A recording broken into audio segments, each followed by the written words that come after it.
En este 14 de abril, el Ateneo, como todos los años, venimos convocando la celebración del aniversario de la República, en el cual este es un acto pues, en el que también ahora procederemos a la lectura de manifiestos y quien quiera intervenir.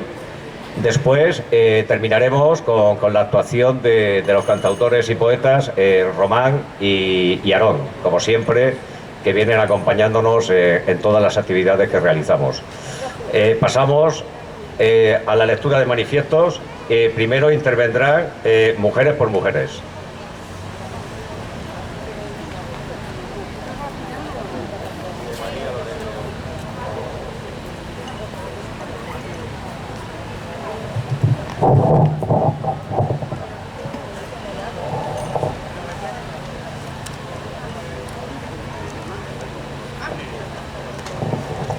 Buenas tardes, republicanas y republicanos.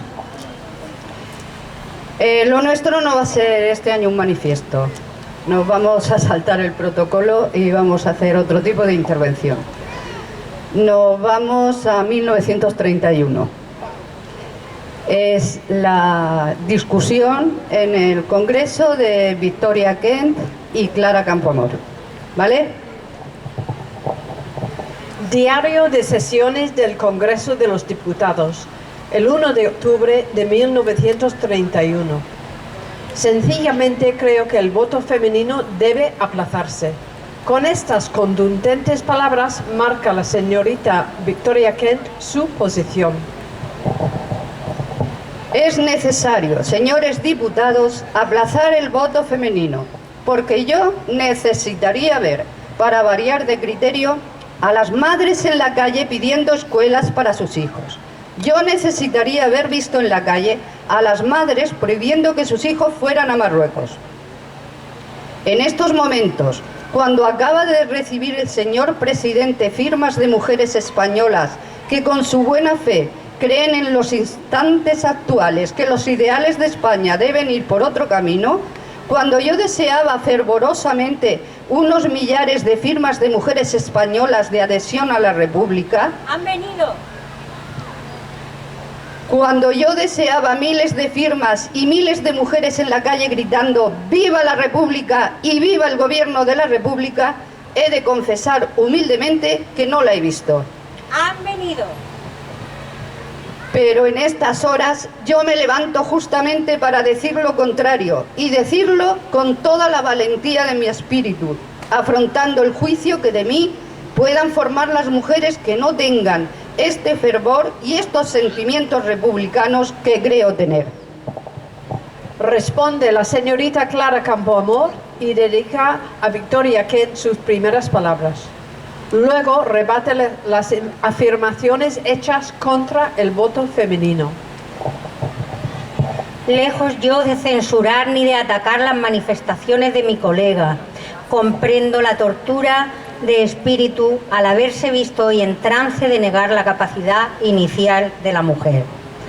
Las mujeres, ¿cómo puede decirse que cuando las mujeres den señales de vida por la República se les concederá como premio el derecho a votar? ¿No refluye sobre ellas toda la consecuencia de la legislación que se elabora aquí para los dos sexos, pero solamente dirigida y matizada por uno? Precisamente porque la República me importa tanto, entiendo que sería un gravísimo error político apartar a la mujer del derecho al voto. Continúa dirigiéndose a los que protestan. No es con agresiones y no es con ironías como vais a vencer mi fortaleza. Solo el que no considera a la mujer un ser humano es capaz de afirmar que todos los derechos del hombre y del ciudadano no deben ser los mismos para la mujer. Negadlo si queréis, sois libres de ello, pero solo en virtud de un derecho que habéis detentado, porque os disteis a vosotros mismos las leyes, pero no porque tengáis un derecho natural para poner al margen a la mujer. Yo, señores diputados, me siento ciudadana antes que mujer y considero que sería un profundo error político dejar a la mujer al margen de ese derecho, a la mujer que espera y confía en vosotros, a la mujer que, como ocurrió con otras fuerzas nuevas de la Revolución Francesa, será indiscutiblemente una nueva fuerza que se incorpora al derecho y no hay sino empujarla a que siga su camino.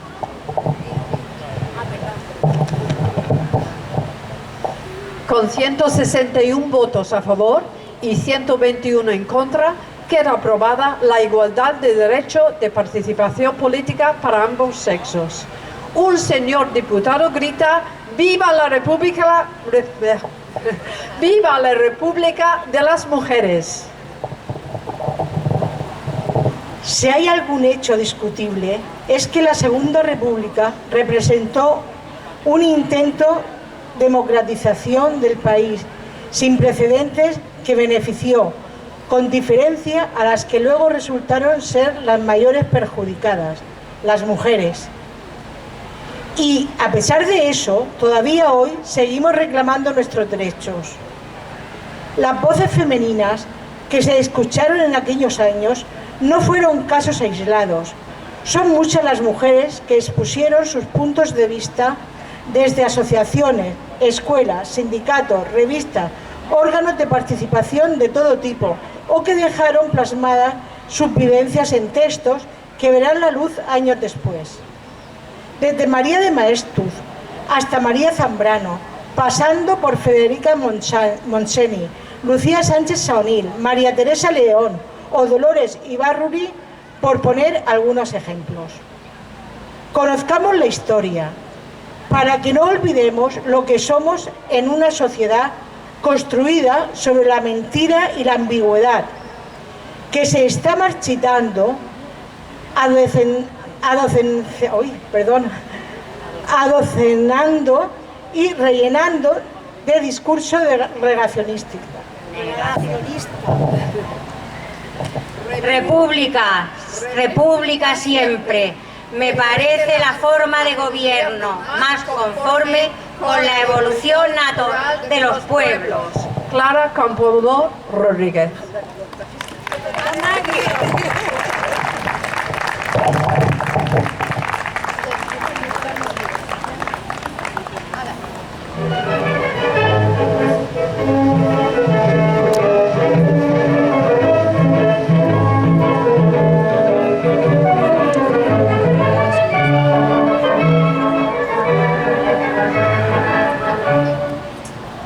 Vale, ahora intervendrá Cambiemos Orihuela.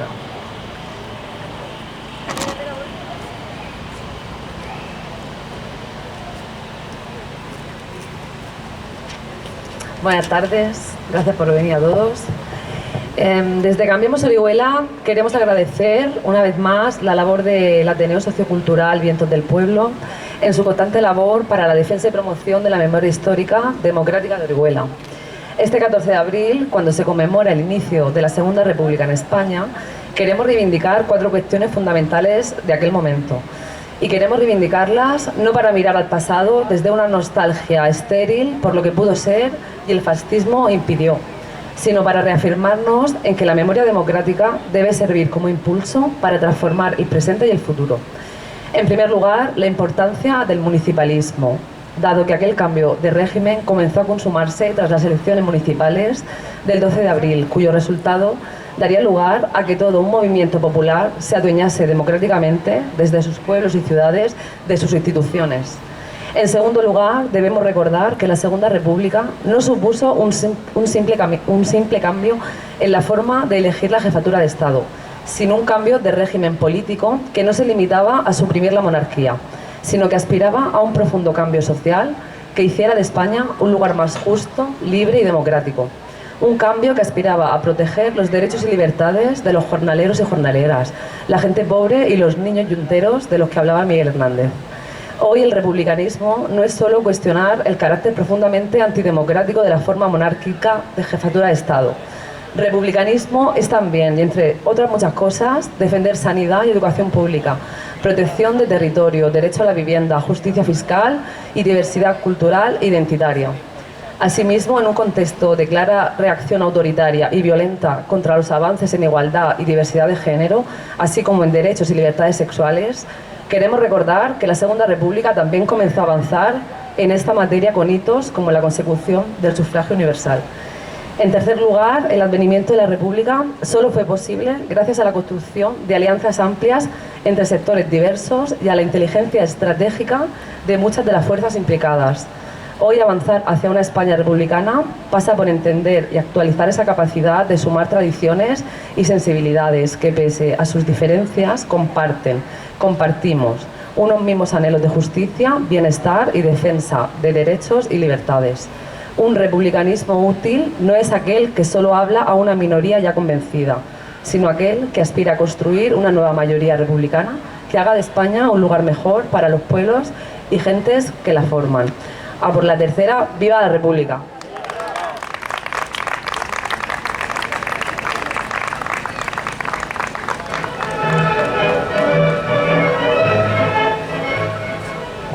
Bueno, ahora intervendrán los compañeros de Alternativa Republicana.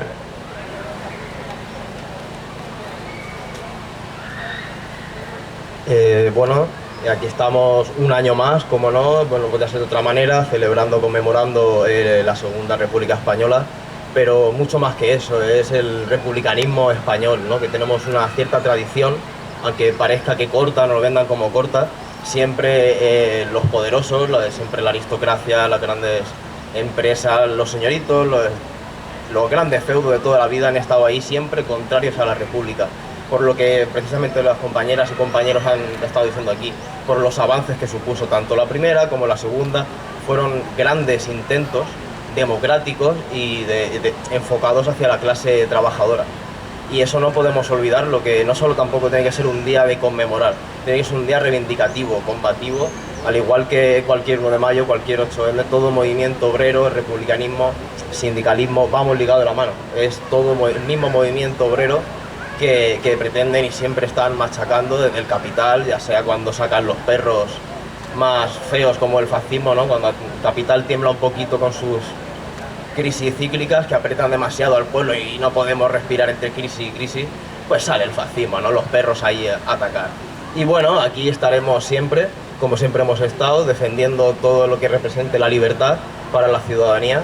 Y qué más decir, hay que hacer republicanismo día a día, allá donde estemos, recordándolo en los centros de trabajo, en los estudios, en cualquier ámbito social y reivindicarla allá donde estemos, trabajo, instituciones, en la calle. ¡Viva la República!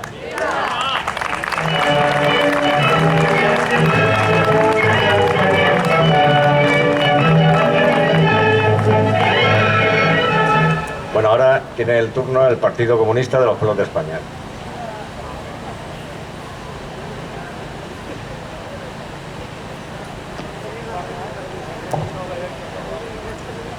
Bueno, desde el Partido Comunista de los Pueblos de España reivindicamos una república socialista de carácter confederal.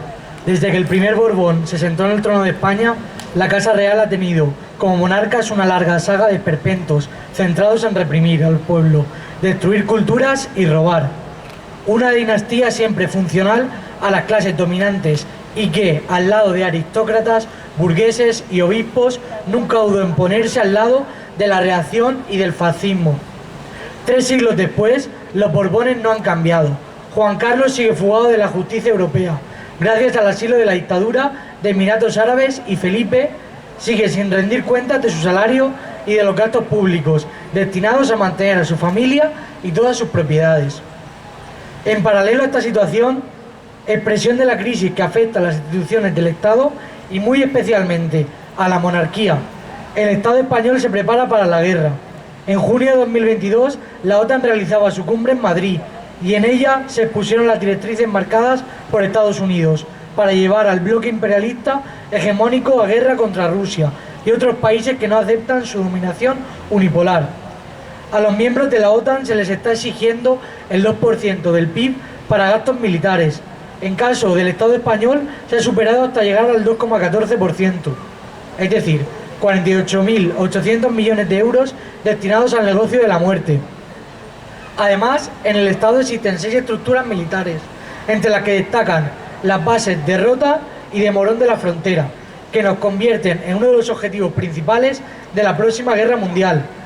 Son territorios que el Estado, con los Borbones y el gobierno de coalición PSOE y Unidas Podemos, que renovó el tratado del pasado año a la cabeza, ha cedido sin condiciones a los Estados Unidos para que su ejército actúe con absoluta impunidad. Debajo de todo ese discurso patriotero que defiende a los Borbones, se oculta la pérdida de soberanía del Estado español sobre su propio territorio. Ahora mismo millones de familias obreras a lo largo y ancho de todo el Estado se encuentran en situación crítica. El gobierno afirma que la subida de los precios se debe a la guerra de Ucrania y, sin embargo, en vez de plantear un plan de emergencia social para atacar el problema de la carestía de la vida, se dedican a sacar medidas que solo hacen de parche, como eliminación del IVA, el cheque de 200 euros o el ingreso mínimo vital, que sigue sin atender la realidad de precariedad y pobreza creciente que nos rodea. Por el contrario, sobra dinero para aumentar un gasto innecesario en el presupuesto militar o para encubrir los trapos sucios de la monarquía, como es el caso más reciente del degenerado de Froilán. Mientras las hijas e hijos de la clase obrera no son capaces de encontrar casa ni trabajo, los de la monarquía los tienen asegurados desde la cuna, a pesar de sus excesos. Solamente una república socialista de carácter confederal puede garantizar los intereses de la clase obrera y la autodeterminación de los pueblos. Dentro del capitalismo solo nos queda la miseria.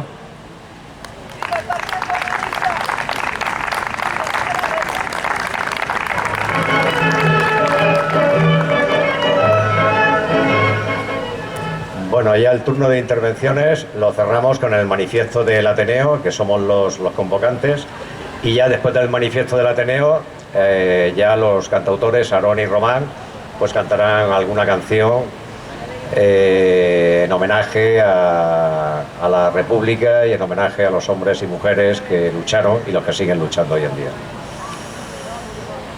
Como el viento, estas palabras pasarán de largo. Naufragarán en los depósitos colmados de la dispersión. No son tiempos idóneos para la palabra, como tampoco para la memoria.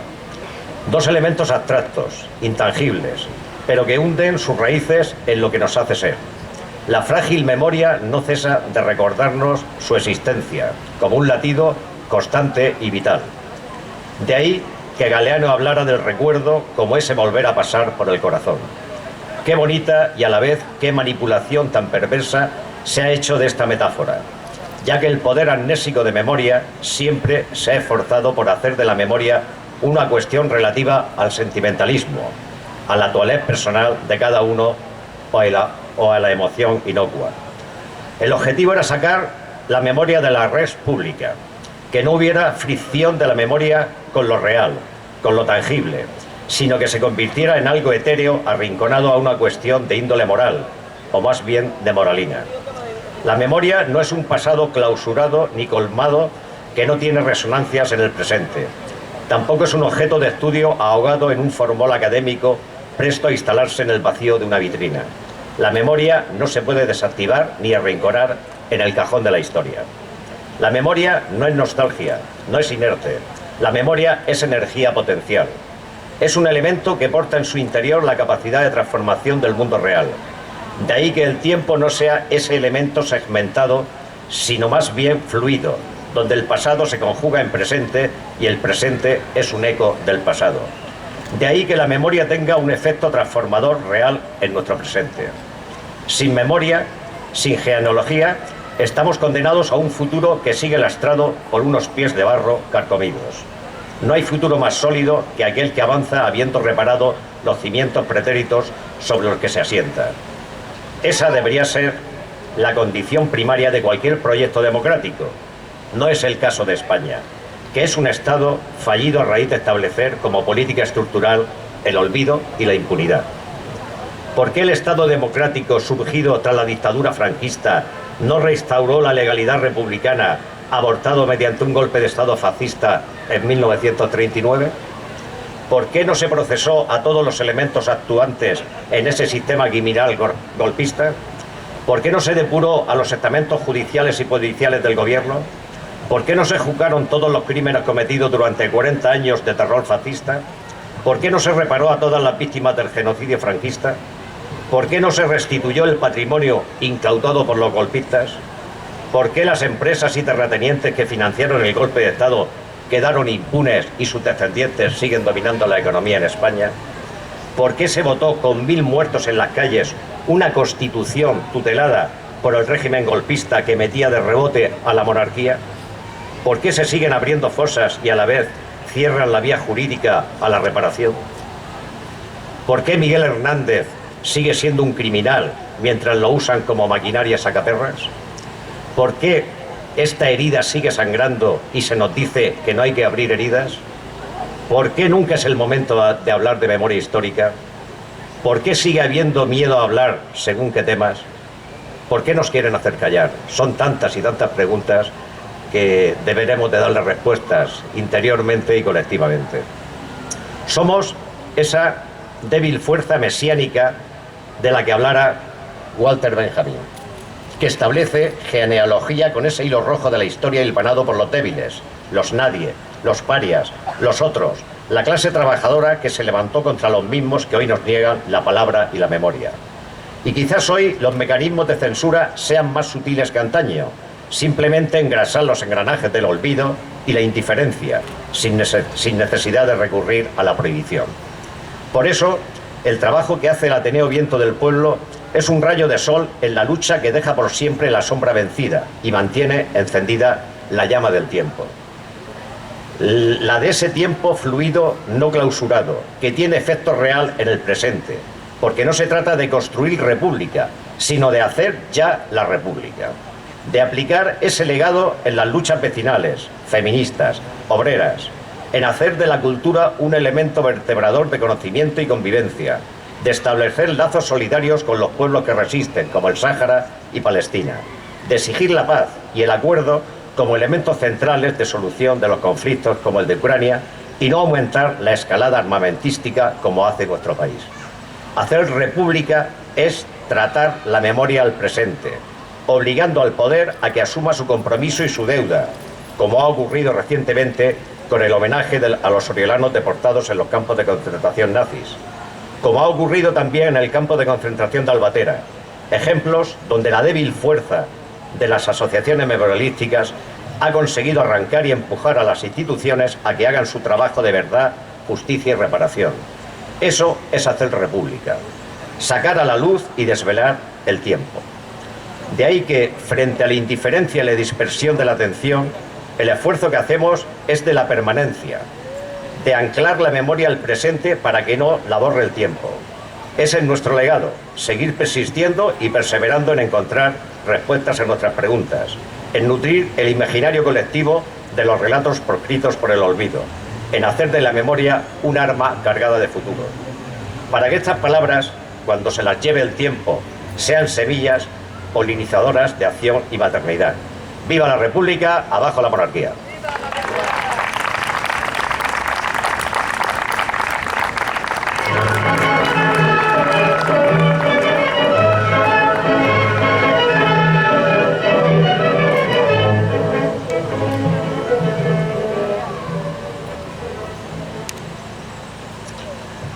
Buenas. Bueno, agradecemos yo y de parte de Román, que ahora vendrá, que nos haya invitado a tocar alguna canción. Bueno, Román siempre igual. Bueno, la primera canción que voy a tocar se llama 1000 gritos en Albatera y está dedicado a todos represaliados del franquismo en el campo de concentración de Albatera y sobre todo está basado en el testimonio de un campesino. Así que...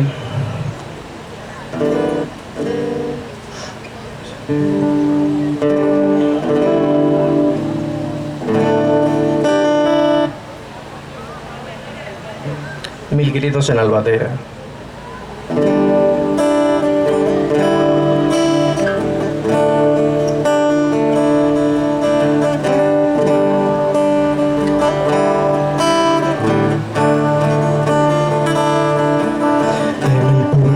No hay sueños de un mundo mejor. Fuimos el otoño hambriento en el campo de los almendros, presos de inanición. Una nube de raíles, punta de fusiles, nos quería llevar dentro de nosotros mismos. Albatera como abismo, fue una crisálida. Mil gritos tuvo, no estábamos desnudos. Mil gritos tuvo este lugar. Mil gritos tuvo, no estábamos desnudos. Mil gritos tuvo este lugar.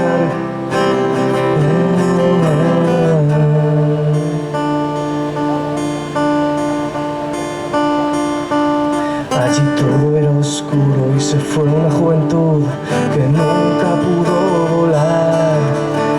El hambre sobre el hambre, el cuerpo tan encogido, vestido para devorar.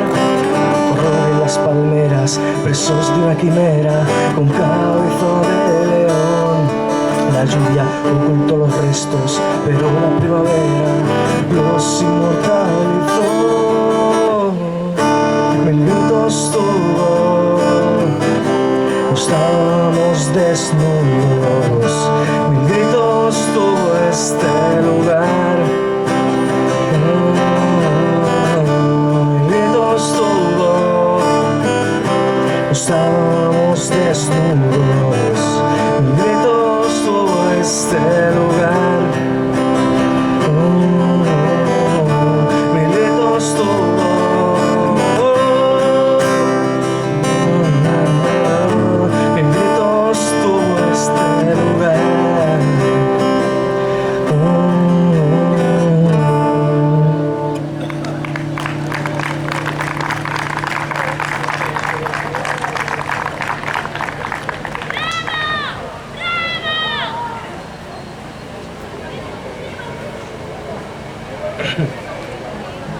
Bueno, la siguiente canción es una adaptación de varios poemas cortos de Pablo Neruda, que él dedica a diferentes generales golpistas.